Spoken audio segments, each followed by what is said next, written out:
Hey, everybody, and welcome back to another episode of AV Career Masterminds. Like I say a lot of times, I'm always excited about the guests that I have on. I'm particularly, again, excited about this one. Go ahead, before I say what I need to say, go ahead and introduce yourself and let everybody know who we're talking to today. Hi, folks. If you've heard from me recently, my name is Lisle Waldron. I am the Multimedia and Audiovisual Manager for the University of Trinidad Tobago. It's a pleasure, Jen, to have 5 minutes to see you. Yes, thank you. I know it's like our day. This has been crazy today. Haven't seen you in too long, so I'm happy. I'm happy. Yes. Exactly. So just to let everybody know, my first instance of communication with Lisle was he came back, and I don't know, Lisle, if you remember this. It was during a HETMA virtual event, and we were talking about hiring and hiring diversity. And as a Steeler fan, I said there should be the Rooney Rule. You fired back a comment to me. I'm like, who is this person, and why is he coming at me with my Steelers? I took kind of offense. But I totally get where you were coming from. And then just listening to you and talking to you and meeting you in person at InfoComm and seeing who you are just the room lights up, I think, when you walk into it. You are just... Thank you, I guess. Well, no, in a great way. You just have a vibe and an aura about you that I think everybody loves. Everybody wants to talk to you, and somebody can correct me if I'm wrong, but I think you trust are me, I can introduce you to many people who are like him. Nah.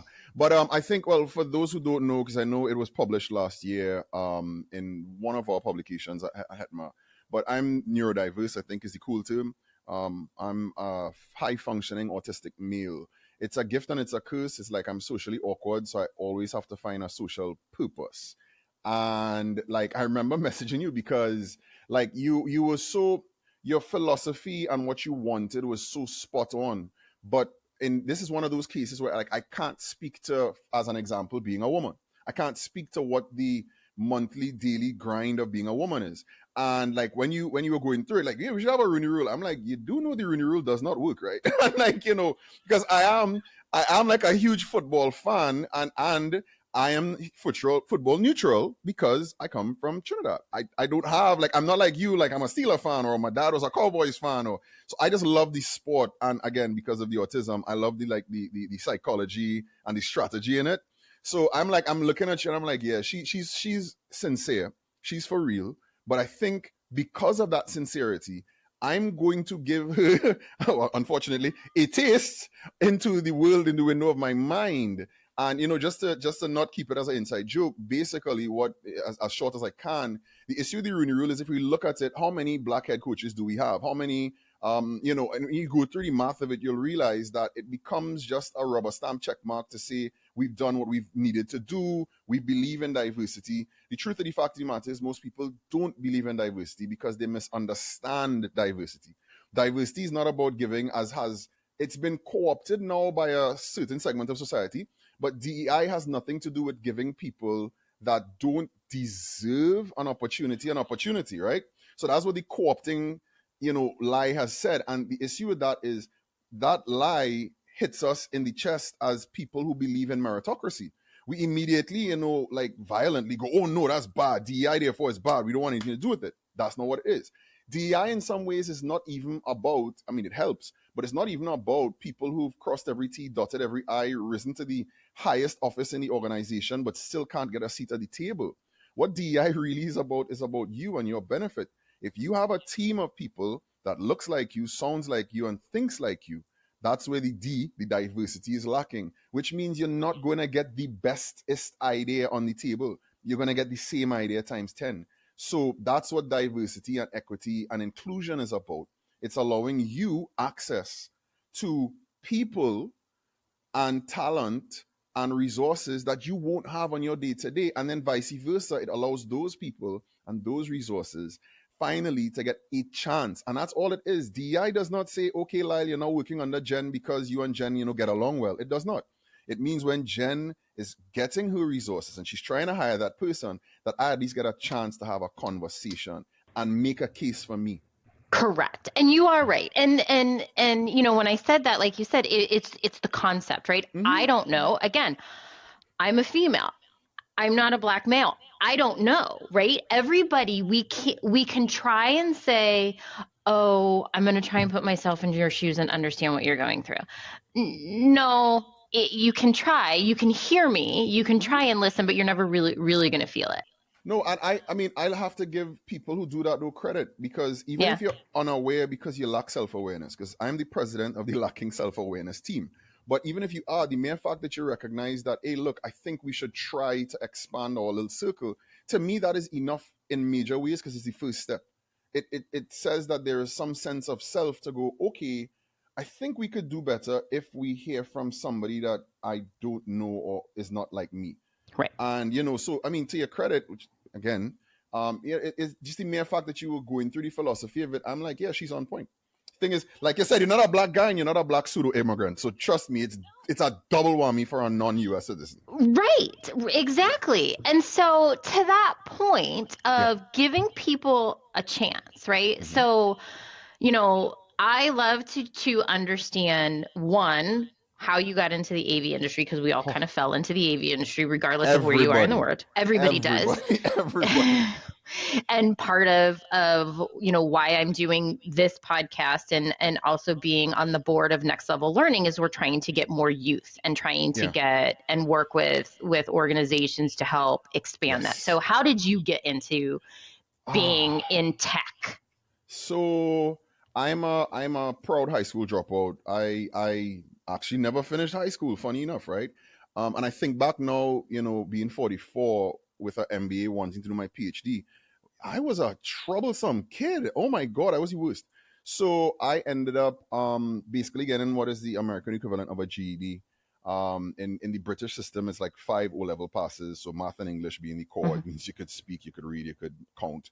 Right. And then I started in higher ed as a clerical assistant. And I love university culture because it's so classist. My paycheck used to have on it clerical assistant 1 and in brackets unqualified. I was like, oh my God. Oh my God. Oh my God. Like, you know, you could not do that now in the politically correct age. Oh, you get canceled. No, we got to cancel somebody, right? So my paycheck used to say clerical assistant 1 unqualified. Because in all fairness, being a secretary was an actual position that had training behind it. There's like exec secretary courses and all that drama. So I could not get secretary. In effect, what it means is I'm being paid at the lowest end of the salary scale as a secretary. So, and it's fun fact, I went back to my old job a couple of years ago. The filing system is the same one that I just used my autistic brain and figured out, right? Everything is still in the same place and everybody's just building on it. But the fun fact goes, because again, I've been 6'6", give or take, by quarter inch, give or take, since I was 16 years old. Oh, wow. So I am often called on to lift things or put things in spaces, right? It sounds familiar, right? So at 5 foot, yes, you're my. There you go. I'm the go-to on the team. Yes. So the then chief technician, I worked in a school of education, and that actually has like put a big asterisk on that little tidbit, because it changed me in ways that I could only appreciate and speak to this day. But the chief technician was this little guy. He was like, you're right, he's like 5'4" or 5'3" or something. He's a little guy. And now coming to think about it, rest in peace, Chris, because he passed some years ago. But Chris started calling me to help him with stuff. In particular, because we are talking 99, 2000, right? Okay. So, which is eons ago at this point, right? And it was like, you're talking definite delivered tech at the time. Integration, definitely not for us on the island. We're not there as yet. State of market for integration at the time would have been cost prohibitive for most non-super companies, I would expect. So there I am, you know, lifting this JBL Eon 15 onto its stand and moving this big Sanyo projector, which was like 400 lumens, which is revolutionary at the time. And you're sticking in VGA. Wasn't 3-gun, was it? No. I'm old, but I'm not that old. Funny enough, we had a film unit that was developed in the 70s for some grant funding. So I did actually do a lot of content creation and production like that as well. Yep. So I'm accustomed to the Fresnel lighting, and like I could actually do all that too. I haven't done it in years, but I can. Yeah. But yeah, so one day my boss, who I was the butt of all jokes for, because of course, again, this is a different time period, people. So don't Yes. cancel me for telling the story. No. And my boss right. was a lady, Dr. Muhammad. She was a she, and I was her 6'6" secretary, filling your own adult jokes at your leisure. So one day she comes up to me and she goes, Lisle, I'm answering the phone more than you at this point because you're out and about doing tech stuff, right? Because there was a computer lab too, and I was installing software in there and all that jazz. And I look at her like, oh crap, I'm in trouble because I'm like Yeah. I'm like 19, I'm a child. Right. And she goes, no, Lyle, you're not in trouble, because she knows me by this point. She knows my facial expression. She's like, I've asked you to be transferred under Chris. I'm like, for real? And she's like, yeah. So that was my first foray into any management of technology. Wow. As I had to tell somebody in Hetma, they're like, well, they're not the manager at the university. I'm like, yes, you are. Whether you're a technician level 1 or senior co-director of tech at the university, we all manage it. We may have different strategic responsibilities and blah, blah, blah, but we're all tech managers. And the guy was like, and I didn't think about that. It was like, I think in Las Vegas this year at Infocom. Yeah. So he appreciated me for that, but it was the same way. So I started managing tech and having my contributions in there since those good old days. So we're talking about old Mac Quadras running on ThinNet, and we're talking about Unix servers running Pine for email that I had to put my fingers in, all of that. Yeah. I'm going back. Like, I don't look it, right? Jen, I remember somebody's like, Lyle, you don't look that old. I'm like, no. Stop. But you are young. You are a couple years younger than me. So I'm like, yeah, stop. I'm not that old. Don't do me that, right? Mind you, just as a total, so somebody could laugh. I'm in my car in traffic one day, and you know those kids who sell like water or whatever. Mm-hmm. A guy comes up, he goes, hey, uncle, you want some water? I'm like, uncle? I'm like, you did not. Like, I wigged out. I was in a zone for the rest of the day. But yeah, so, you know, I went through all of those things. Of course, more and more projection is coming to the fore because I am in a school of education. So I'm not just supporting higher ed in the abstract. By that, I mean I'm supporting like an engineering program because it's a project in a classroom. I'm literally in a space where my faculty are teaching teachers how to teach. So there are levels to that even being folded into the delivery of services and whatnot. We got our first set of integrations, integrated technologies, AV Tech in 2000, by 2001, I think. Okay. We had built a new wing. And by then I had moved up in like 3 or 4 years. I had moved up to be the acting chief technician at that point in time. I went through senior laboratory assistant after I was first level lab assistant and senior lab assistant. Yeah. Then acting chief technician. That was a problem because in the university's pay scale, the chief technician was a grade 10, which is the highest grade. Okay. And there were only like 9 of them in the whole university, right? So here is this kid who's like 20, I think I was like 23 at the time. Right. People are upset. Like, this is a problem because I was too young. Well, and the people above you that are getting there have probably worked for years to get there. Forever. And this is like the story of my life. Like, what sometimes takes people 10 years, I could figure it out in like a month. And fun fact, I didn't know I was autistic till I was 40. Right. So like really? For me, I did not. Like, I was having a whole, episode, and I'm in therapy, and my therapist is like, she's like, you're so smart. I don't know that you don't know this. I go, don't know what? I'm like, you don't like to be touched. You don't like to be hugged. You this. And she starts listing it out. And she's saying it, but I'm in a mess. I can't understand her. She's like, Lyle, you remember numbers, you're bad at names. You remember faces, but you can't remember who the person is because you have no personal connection. I'm like, yeah. She's like, yes, you're autistic, buddy. I'm like, what? I'm like, you're not just throwing that around, right? She's like, no. I'm like, okay, cool. So yeah, I didn't find out until I was like 40. Oh wow. Yeah. That's a whole nother conversation. Oh, yeah. That's very interesting to me. But that's episode 2 as well. Yeah, right. So there I am, and I acted for 2 years, and there was actually an intervention with HR, and I have to always give my HR department at my old university credit. HR departments are often seen as the enemy of the people. Yes, they are. But when you have a good HR department, trust me, they're on point, even if they're doing things that you don't like because of your individual selfish want or need. And they had me as a star employee on the list, and they were in discussion. So when I resigned later on, I was held to pay. It got weird. But at the time, they actually called my then head of department and admin assistant into but admins basically run the department, to be fair. Mm-hmm. Heads get replaced, they're academic. Yeah. And called them into a meeting and said to them point blank, he can't act for 2 years. Acting is really a single year thing. If he was acting in the first year, you all gave him a flying performance appraisal, then he has to be confirmed. So the excuse, Jen, then became, Well, he doesn't have a degree, which was true. I did not have a degree at the time. But HR then looks at me and goes, what is your GPA? Because I was doing my associate's degree at the time. Mm-hmm. I'm like, my GPA was like 3.7 or 3.8 or something like that. All right. Because I was going to school in the day and going to work in the day and going to school at night. Go to school at night. And they were like, when do you graduate? I'm in like 4 months. they're like, well, look, based on that, there's no evidence to suggest that he's not going to have a degree in short order. I think we can write this as a justification and move this along. And that's how I got confirmed to one of the most senior posts. Wow. That by itself became problematic because I was still 23 and the admin who ran the department was a grade 9. So she could not give me directives and, it got weird. And I mean, I know I was younger and far more immature. But at the same time, and I had my president say this to me about 2 weeks ago at my current university, because I was framed in the thinking of a school of education, I am like rabid about the defender of the student experience. Yeah. And I'm rabid by extension as the defender of the faculty experience. Yeah. So I'm the guy that takes it to VP Finance or the president or what, and like I just don't care. Because if we're not doing this for the community that we're in service to, then there is no value in doing this. So, there would always be circuits crossed because of that. I'm sure 44-year-old Lisle could give, 24-year-old Lisle quite a few tips. But I mean, that's the story of how I fell into it. If you ask 7-year-old Lisle, what do you want to be when you grow up? It was not going to be chief technician in the University of the West Indies in Trinidad. It was not. It was going to be I wanted to be a pilot because my mom worked for the airline. Yeah. That's why I was in the States every 5 minutes or in London or in Canada. I wanted to be a pilot. Who ends up as a chief technician in an AV world as a higher ed manager? Oh, well, and that's the same. Yeah, well, that's the same thing. I have a degree in education, right? And yeah, I was a teacher for 3 years, and because of relocation, right, I got, but I taught with a smart board. That's how I got here. So being all of this knowledge that you have, and and saying that you're I know that I know nothing at all. No.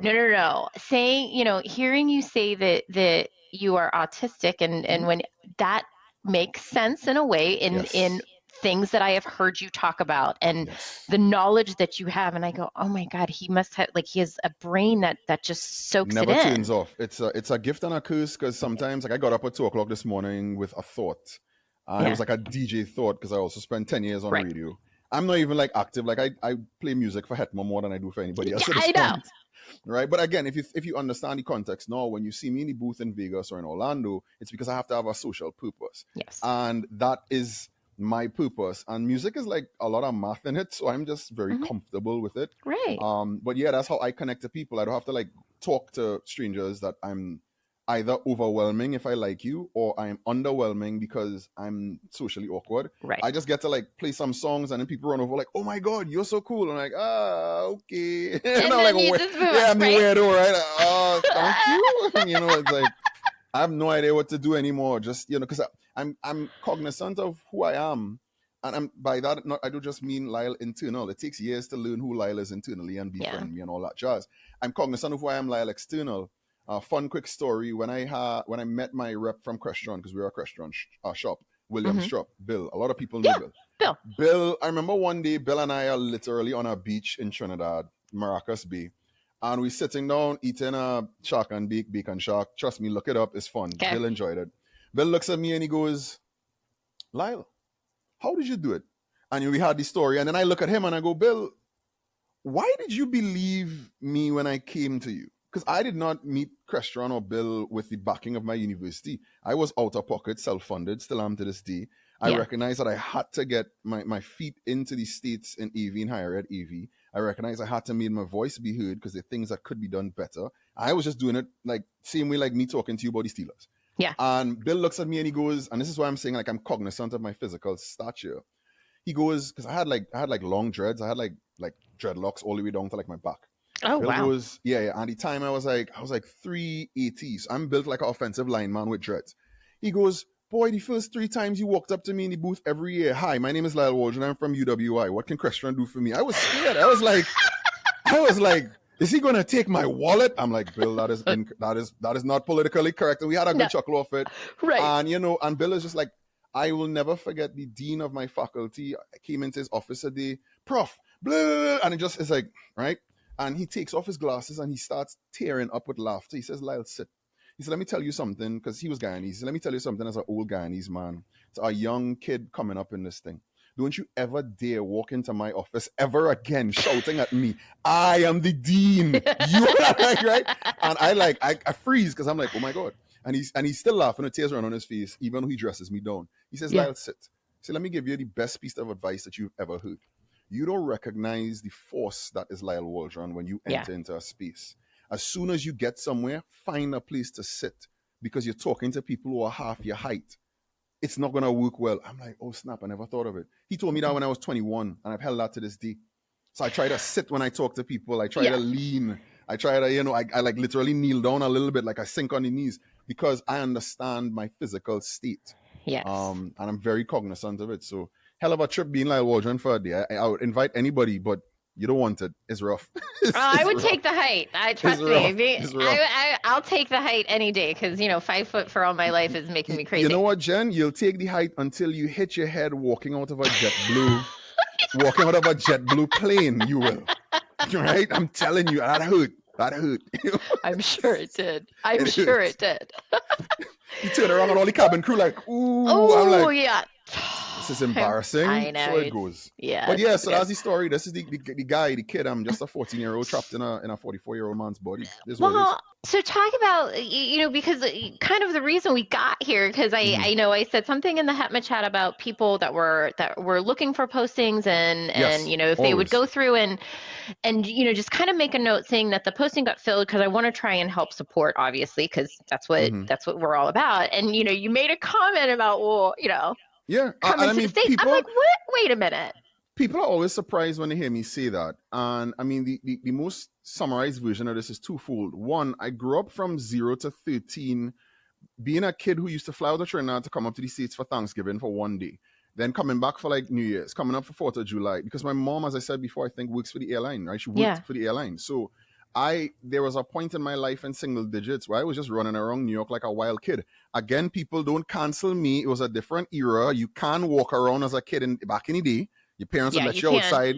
You can't, and maybe you still can now, but television has tell us otherwise, but that's a different story. Right. So, at 7, I remember being 7, and my mother, myself, and my grandmother are in London, and she gets the flight notification that she got bumped off. So there were only 2 available seats, because we're flying on standby because company rules, right? Right. And she looks at 7-year-old Lisle. And again, we did not know at the time that, I wasn't just quote unquote smart. Everybody used to be like, he's such a smart kid. But, spectrum stuff, right? My mutant power. Yeah. She looks at 7-year-old me. This is my mom, I want you all to understand. And she says to me, in London, can you get your grandmother home? I'm like, yeah, I got this. And because I'd been to Heathrow so many times, I had a map of Heathrow, right, in my head. And I remember everywhere we went to, every security check or wherever, like when we walked up to the counter with the passports, everybody's looking at my grandmother, and then my grandmother looks like me, like, give them 2 passports, yours and mine. And she go, all right, cool, bet. And then she would do it, and like everybody's like, what's going on here, right? It was weird. But yeah, we came home, straight shot, got her home, because we lived with my grandma at the time. Yeah. So, I surprise everybody when I say to them, yeah, I'm open for work. So one thing on that is key to understand. I'm not open for work because I really want to just come live in the States because of this pipe dream or whatever is the case. I do come from a different version of America and Americana. I'm an 80s kid. I'm a Stallone was Commando, was Rambo, and Schwarzenegger was Commando kind of thing. Yep. So I did grow up on that, and I will always have an absolute love of the States. Like, people are freaked out when I'm like, I love the smell of a New York subway. I love the mountaintops in Denver. I love the ocean and the rivers in Eureka, California. 2 things surprise them. They're like, you've been all them places? Like, I've been more than that, right? But at the same time, for me, there's a kinship and a comfort I've always had being in the States. It's just, to me, second nature. So that was one. But the more important part on the work side of this is that I crave to be in service. And the thing is, for me, it's not that I'm not challenged. I have challenges right now. I'm in the middle of restructuring the department. I just heard my VP Finance in a meeting discussing some fiscal situations we have to deal with. Everything he was talking about is going to be central to my daily framework and operation. I have at least 10 more years of service in this university where I easily could conquer the hill. The problem for me is I could see the finish line too easily. This to me is not a challenge, and the body is not big enough for service. And then sometimes, I think more importantly, while we all in higher education clearly have a different calling in our soul, K through 12 as well, being a teacher is not easy. It's a lot of your time and your money and your crayons and your markers. Yep. I think sometimes people forget we too on the tech manager support side of higher ed or the tech side, we have the same callings. We have many a night where they're late. There's no overtime involved or remuneration or compensation. Sometimes there's no thank you involved. But for me, there's also the idea that in my case, the contemporaries that are around me I'm literally on an island. People, yes. They don't understand who's next to them. Yeah. And I think the older I've gotten, the more frustrated it's gotten for me. So it makes it difficult then to be in service to people who don't understand who's serving you. Right. If you want to hear a song and you have a choice between, picking up the phone and calling Pavarotti and he will sing for you, right, or a choice between your iPhone and Apple Music or whatever. You don't understand who that guy is. I mean, we've heard those million stories, and anybody who thinks like I'm just blowing up my own ego here, I'm not saying I'm Pavarotti. I'm just saying I have said to radio station managers, Jen, when I was on radio, because radio is a competitive sport. You have polls, you have numbers. Listen, the Bulls would have never won a championship with Jordan on the bench. I just want you to sit down and think about that for a minute. So for me, that call to service and doing more is so important.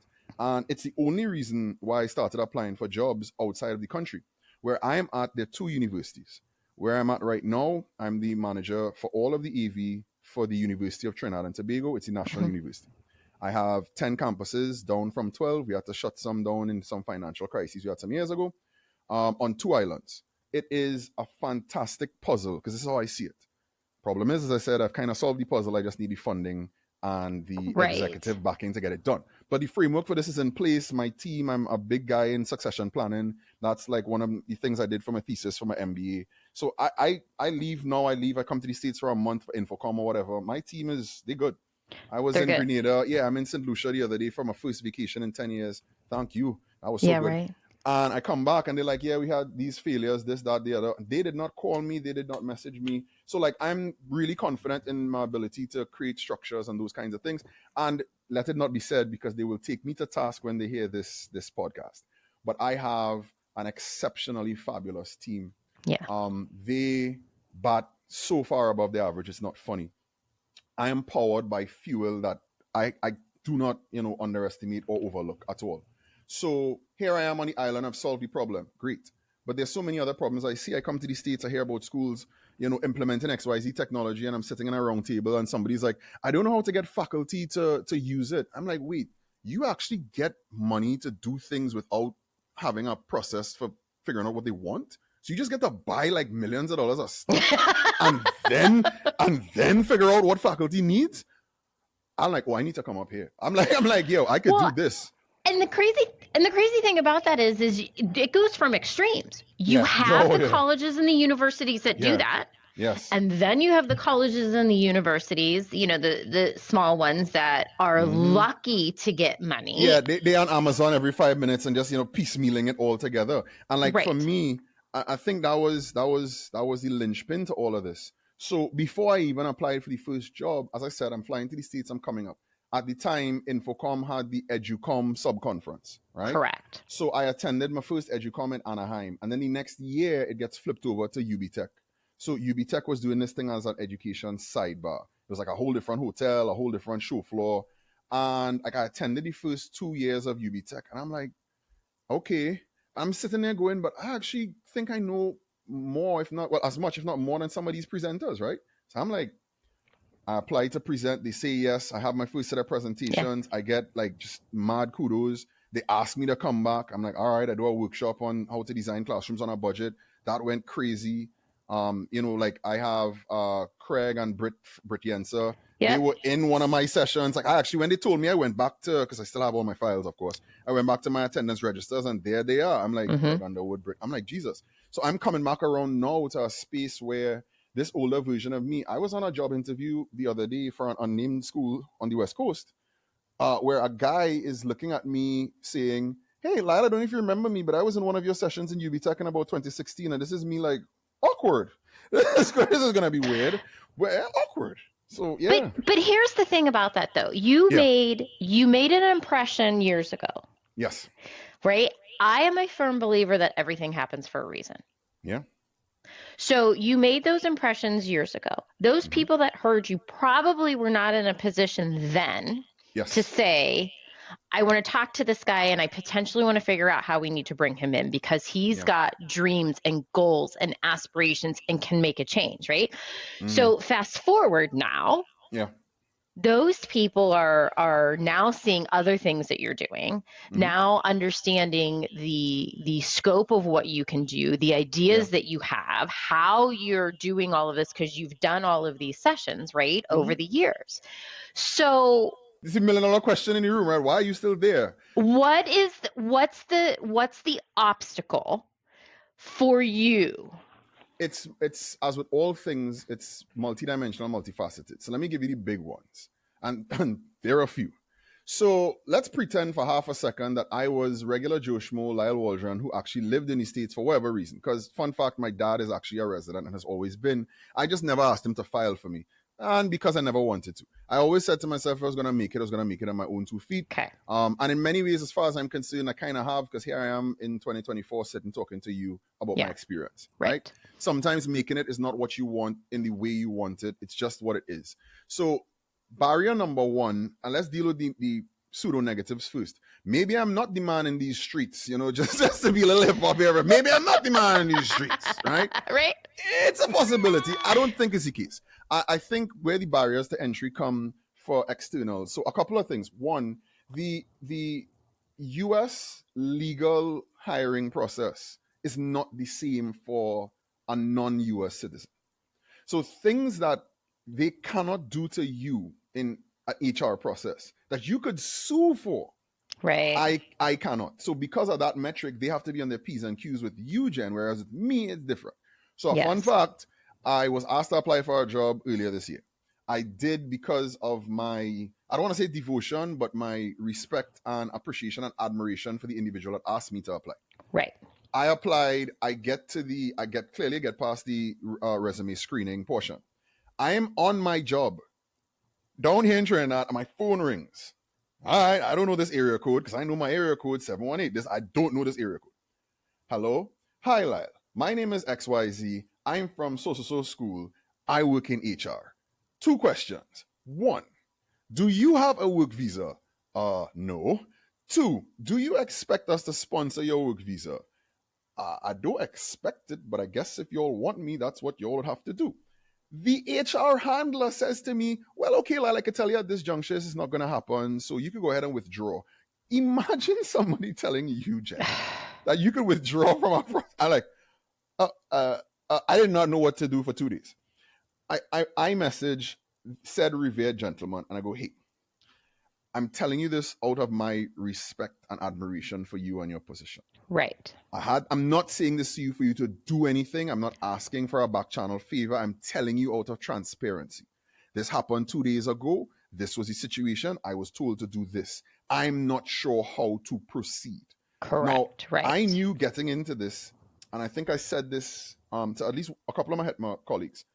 It's literally a 1% chance that I'm going to get hired. But the only way to get that 1% on the table is for me to go through the process. Some of them didn't want me to do it because it is emotionally and psychologically stressful. But some of them were just like, standard Americans, like, come on, Lisle, pish tosh, we hire the best people. That's not going to happen. And have found out every time that's not how it works. So that's one level of the barrier to entry, the sponsorship of the visa. And let me be fair to organizations, even outside of higher education, Jen, as to why. There are 2 ways that I've, rationalized this to myself. I'm not a work visa expert. I do have an MBA in HR, but let's say I'm not in the States, I'm not insured. So here's how I've broken it down to myself.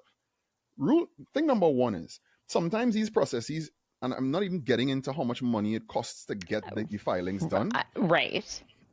But sometimes these processes can take 6 to 9 months. Nobody has ever hired somebody because next year we're going to need somebody. Nobody gets to justify that to HR or the finance guy. You hire somebody because you've already proven that you need resources because you're not able to deliver certain things. So we're going to need this person to do the strategy or whatever is the case. It's all fine and dandy, even if you get Lisle, even if you get the sign off on your VP HR, even if everything is lining up, you now have to deal with state. And state's going to take as long as state's going to take. Yeah. Who then is going to be the person responsible for that work, if you see work as a commodity, in the absence of this Lisle guy? It's more than likely going to be the same person that was advocating for you, the same person that was championing you, now has to work 2 jobs. And in all fairness to them, I can't ask them to do that. Right. And because of the structures of state and work visas, I can't even volunteer to work remotely for the period of time for free. Right? I can't even volunteer to work for free remotely in the interim, because then it means that I've technically worked illegally in the States, which means I'm now out. So right. like, I'm out. Like, and a lot of Americans talk about, immigration the right way. Well, this is what immigration the right way sounds like in the States, Well, right? and this is the frustrating part for me is yes, everybody talks about that and you're trying to do it the right way. Believe me, I could have been up there a million years ago. That's what I was going to say. You could have probably been here. CBP and State Department, please don't blacklist me. But let me just say some stuff here, right? I've been a DJ since 1997. I've been a DJ before I was working in higher ed. Yeah. I've had friends of mine who are now residents in the States say to me point blank that I was better than them, more talented than them, yada, yada, yada. And all I needed to do was come and sleep on the couch for 5 years until I get regularized. And I just didn't want to do it. I'm like, no, it's not that. I think I can the right way. Well, and so here's the thing. I look at this and I go, everybody complains that it is hard to find good people. It is hard to find people that actually want to work. And it's hard to find people that want to stay in their career, right? Yeah. So I like this. Okay. So when you look at, because I've done this, right? And being out of work for a while and trying to do this, like I would explain to companies, because to me, I felt it was important. If you look at my resume, it looks like in a 10-year span, I worked for several different companies, but the company that I worked for changed names like 4 times. It's crazy. Yeah. Right? To me, it was important that I had those companies because those were no named companies, right? So I put them on there and I would explain, same company, changed names 4 times. Yes. I don't think it showed, and again, I'm just my own personal opinion. If you're changing your job or company every 2 years just because. So I'm looking at you and I'm thinking, and I hear what you're saying about hiring a person for 9 months, a year out. But are companies, are universities planning for the person that potentially be retiring? They're not. And again, I like to, I guess because how the brain works, I get to see it's like the Da Vinci Code for me. Everything jumps off. Yeah. They in many ways they can't. They should, but they can't. So a couple of things. One, in higher education, the dirty secret is we don't like to admit it's a business. So in many ways, there is a larger altruistic goal, and that's very real. We shape and mold the minds of people, and in some cases are now under attack for it. So because of that, it then becomes problematic to find senior leadership who are actually corporate minded. And I'm using that term very loosely for a reason. Because we've also seen those institutions in higher education who have a corporate leadership mindset fail. So there has to be some balance in between. And if your provost or your president or your vice chancellor, whatever your structure is going to be the most senior, most lauded engineer, literary mind, theoretical physicist, the problem there is they don't understand much about the administration of a university. Right. So it then becomes difficult when you have a leadership class, like C-suite person or even right under them say, hey, look, I'm doing some succession planning here. Just like we've agreed that we have to replace projectors every 7 years, my expectation is based on our numbers and our growth, we're going to need this and that. You can't have that. Then the second side of this is in higher ed, we've had budget slash year to year. So I'm talking about current higher ed. Yes. It is impossible to look beyond the smoke of the forest fire with all the fires that they're fighting, right? So, and again, this is why it helps to have somebody like me on your staff, because I get it. And I'm not coming to you to like add stress. I'm coming to you to say, hey, you have this going on, you have this going on. Here's the problem, here's the solution. I also know we don't have the financing or funding for it, but if we don't do this, this will happen. No, you get to do the Eisenhower and go important, critical, important, not critical, and you get to figure it out. Tell me what to do. So you don't have to now sit and figure it out when you have, high performing employees on it. Now, just to jump back to one thing, because I think the second thing I was going to tell you from that answer before is important. The other side of this, in addition to the money and the time and everything else, and I want to be clear, these are for non-academic positions like director of learning environments or the director of AV Tech or whatever it is. Because it's a lot easier to get me on your staff if you're going to hire me as a faculty member. And I'll get back to that on the end of the work visa thing, because there's a catch in this, right? So, but the other side is, okay, we love Lisle. He's Lisle. Have you not met Lisle? Like, I've had people saying that all the time in the seats. I'm so embarrassed when they do it. But you don't know Lisle? This is Lisle. You know, like, yo, calm down. I'm not like, I look like LeBron James. No, another joke we'll get to. Right? But the other side of this is, okay, great. Lisle is an 11 out of 10. And I thank everybody who, Hetma has done so much for me psychologically and emotionally, because it's really lonely on an island, literally. And it's also lonely being me in my head, literally, because I don't, like, Hetma is great for me because I have like a BC Hatchet and a Joe Way and a Brit Yenser and, you know, Nats and everybody in between and Troy, and everybody is such a star. And I'm sitting there with these people and they're all like, oh no, Lisle, you're the man. I'm like, no, y'all are like super, like, oh my God, right? So the other side of this is, how can a university justify to itself having a 6 to 12 month delay on a hire because he's an 11 out of 10 when there's a 7 out of 10 right next door? He's one state over and can drive to work until he moves and gets like an apartment like on site. So that calculation, that is a basic cost benefit analysis that has to be done. And it really means two things then. If we sticking to, you know, the higher ed tech managers frame, it's more than a justification thing. The justification is to get to state and to get past you like your HRVPs or whatever. It's more than a DEI thing. What it is you actually genuinely believe that without me, you're not going to be able to cross the finish line. Right. And that, to be fair, is 1% of 1%. Yeah. Because a lot of these schools are great. I remember in 2016, I was actually flown up to meet the staff at the end of a very exhaustive interview, multiple rounds of things process. Exhaustive. I'm sure. Remember when I say they do things to you when you're a non-US citizen? I'm going to give you a couple of those. But at the end of this thing, they fly me up. I meet the staff. We're all sitting by this round table. I was going to be the director, this director's position. And they were the managers that were directly under me. And, you know, they were doing the thing and they all questioned me. They asked questions or whatever. Of course. There was this guy, John. I'll never forget John, because I remember leaving that meeting. I was so looking forward to being John's boss so that I could learn from him. Right. So that I could learn from him, because he was older. He had like gray hair. He was clearly going to retire in maybe like less than 10 years. And I'm like, this guy, because I think he mentioned to me that he had been in higher ed longer than I was working in or I was alive. There was some weird thing. Like, right. What? I'm like, nah, I need to get everything from this guy when I come up. So they finally look at me and the HR person goes, okay, Lisle, you have any questions for the team? And my question to them was, okay, I've walked around this campus and I'm not seeing burning buildings and smoke coming out of windows and people running around with pitchforks. Y'all are doing an excellent job while being under budgeted and understaffed. How can I help serve y'all so that we could do better for this university? And they looked at each other like, nobody ever has asked that question to them. Excuse me?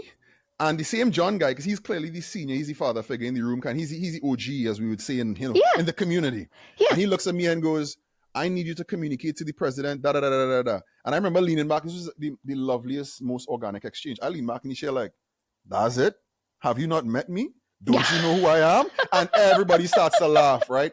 But this is where it gets wicked. John instinctively, as a human, looks at the HR handler and says, everybody's still giggling, laughing. He goes, when does he start? And she immediately goes, no, we can't. We're not. I'm like, red flag, let's go. I didn't mind. I was like, all right, cool. Because I had not seen a job description ever. There was one the other day I saw, but it's been a long time since I saw a job description. I looked at it, I went, okay, me. Like, this was me. It wasn't a job to me. This was move into this apartment, drive there and do what you do. Well, it was crazy. And to that point is, I'm a big believer, right? There are so many people that you're out there and you try, like you said, you try to get through the resume process. Hire the person. Hire the person And if you know that person, whether you're a higher ed institution or you're somewhere in corporate, right? To me, those are just the distinguish everything. If you're not higher ed, if you're not a university or college or K through 12, that's a whole different entity. Different story. Then you're corporate, right? Everything else in my mind is corporate. So if you want that person to take you to the next level, it's the person. It's not the job. Anybody can read a job description and go, okay, I can do 5 out of 10. I can learn 8, and let's just hope I get through not being able to have to do the other 2, right? Yeah. 100%. So it's hiring the person, and I think we've lost that. Yeah. I feel some organizations have lost that because. So let's ask this question though, Lisle. Is it strictly education and higher ed that you would, or if someone in corporate America said, Lisle, I've heard you, I've had somebody recommend, and we know that what you have done for a higher ed institution, you could do for our organization. Yeah. But would you take the leap? Oh yeah, for sure. Well, a couple of things, right? So as I said, I've been in higher ed since I was 17 and a half years old as an employee. I've actually been in higher ed since I was in single digits. My aunt, she did her PhD in, I think, like education. And it was like a gender study something, and I was the guinea pig for years and did not know, right? Like it was like, I think at the time, like boys were starting to trend downward in education as opposed to girls. And like I literally was the guinea pig at Christmas dinner. So I have been on panels for the K through 12 teachers when I was 6, 7, 8, in that same building that I went on years later to work in. When I was in high school, I was on a panel for the diploma in education teachers. And I remember, so they like brought a couple of kids from the schools to explain to teachers what they were doing, how it affected us. I remember in that forum speaking to my English teacher to his face. And it was like 200 people. So I'm addressing 200 people, but I'm talking to you. And you know I'm talking to you. So I've had those experiences in higher ed. That said, I do a ton of work for the corporate world. I just wrapped up, I think like a year ago, maybe some more, a contract as a LMS admin and a server admin, because my brain. For a multinational NGO in Trinidad. They're downstream of the WHO and downstream of PAHO. When we were in the peak of COVID, the government of Trinidad and Tobago, the Minister of Finance wanted to be able to live stream to the nation, which is a thing. And somehow this ends up on my desk. So I go down there as a consultant and design his entire boardroom for him. So now his boardroom could do all his remote meetings, but he could flick a switch in Zoom and at the same time stream to YouTube as an address to the nation. Literally without having to call the television stations into his room. But he could do that too, because if he wanted to, he could go live on TV, and I designed the whole system. So to answer your question directly, could I work for corporate? Yes. And trust me, for me, the opportunity to serve is bigger. But obviously, to me, there is a sentimentality and a calling in higher ed that I can't shake. I would say to you this way: if the corporate world was to get me out of higher ed, that is more of a conversation about higher ed, what are we doing, than it is about the corporate world winning. Because like, I'm not recalcitrant, make no mistake, I will go there and I think I could fix Boeing. I don't think anybody could fix Boeing. I'm kidding, right? But I would happily do it because, again, for me, it's in service of. Now, being in service to shareholders on a bottom line, it's kind of sterile to me. But I'm sure I could find the end user that I could look at and go, okay, I'm doing this for you. I want to help you, right? We make a robotic arm that somebody, all right, so I'm going to help you because people that don't have an arm, I'm going to get this done for you. So I always find a way, to be honest with you. Yeah. Well, and I think there's so many organizations nowadays that are looking at their spaces across the organization, across the country, that they need to be streamlined. They need to be user friendly, just like your faculty. Faculty has to walk in, and because they're never teaching usually in the same space all of the time, so they need to understand. So it's the same thing. So you're doing it in a way. But the element that gets taken out of it within corporate is the student. The students, yeah, because I miss teaching. I miss being an adjunct faculty member so much. I've not taught in, I think, like 14 years. I used to do all of the technology stuff for early childhood education in School of Ed as an adjunct. And I shall not tell a lie, I miss teaching. I miss teaching a lot. I really want to do my PhD in higher education administration. Yeah. Just because, like, again, I've never done a degree for a certification. I've always done degrees to answer a question. So for my MBA, the question was, okay, Lisle, for whatever reason, because remember, I don't know I'm autistic at the time. Right. For whatever reason, you and technology, this is easy. But people, you're not working out. What can I do to help me with people? I guess I could do an MBA. I guess I should do it in HR. Yeah, that makes sense. Let's do that. And that's how every step of the way, I always did a degree because I wanted to learn something. I did my associate's degree in operation systems management in IT because at the time I told you I was fighting with my quadras. Yeah. And I took like a year or two off of school because I was good. And then at some point, one of my subordinates, because I love learning, to me is a flat plane, right? It's not a hierarchy. Right. One of my subordinates, my second in command, comes to work a day and he was talking about some strategic information systems planning and management. I'm like, what? And let me see that textbook. I was like, what are you doing? He's doing a bachelor's degree in so. I'm like, where are you doing it? He's like, he's doing it la. I went on the website. I looked at the school. I'm like, oh yeah, I'm going to do this. And I started the following year. He graduates, I graduate, I'm his boss. And funny enough, he runs AV over for SUNY Downstate now. Yeah. Shout out to my guy. And, he's like, I'm sure, and I've never asked him because I never had to, but I'm sure he looked at that like, oh, wait, you have the humility to be able to do that and not feel as if, I'm trumping you or something. Nah, I've never done a degree outside of wanting to learn something. Well, and I think that shows your humbleness as a person, that you're willing to ask a question, understand, and if you don't know, you're going to figure out how to learn, and you're not doing it in a way that you need to be better. It's, oh my God, you're taking this and that sounds really interesting. I want to do that too.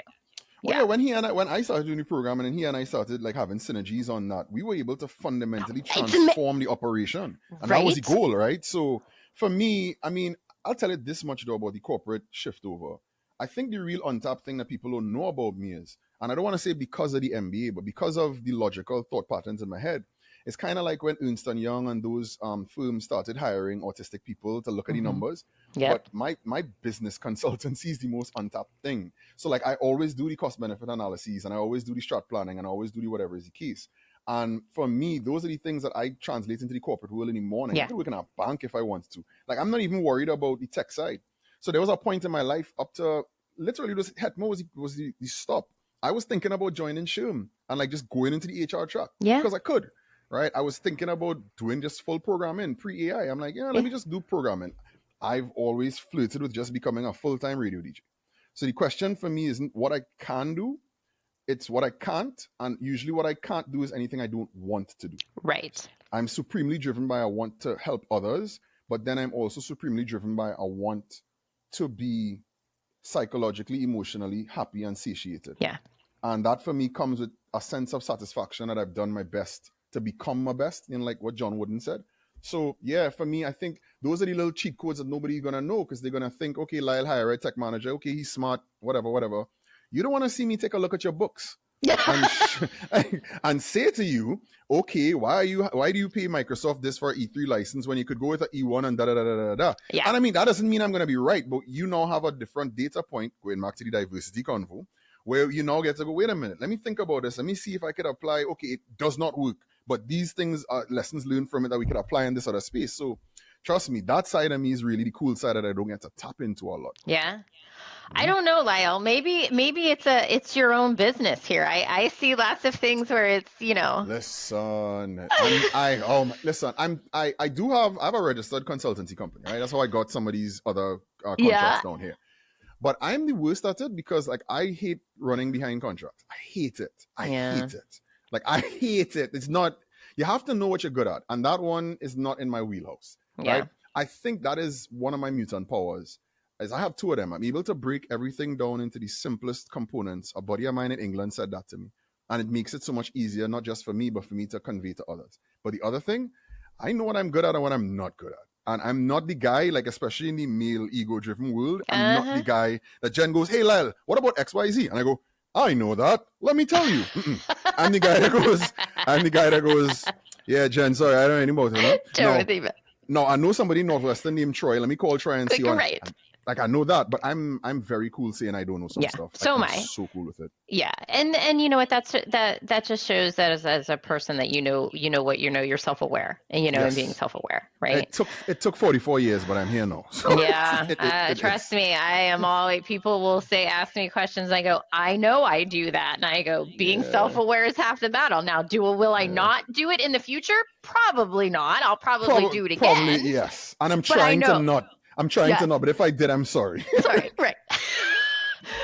Well, Lisle, I know that you are we on pause. I know. We gotta go.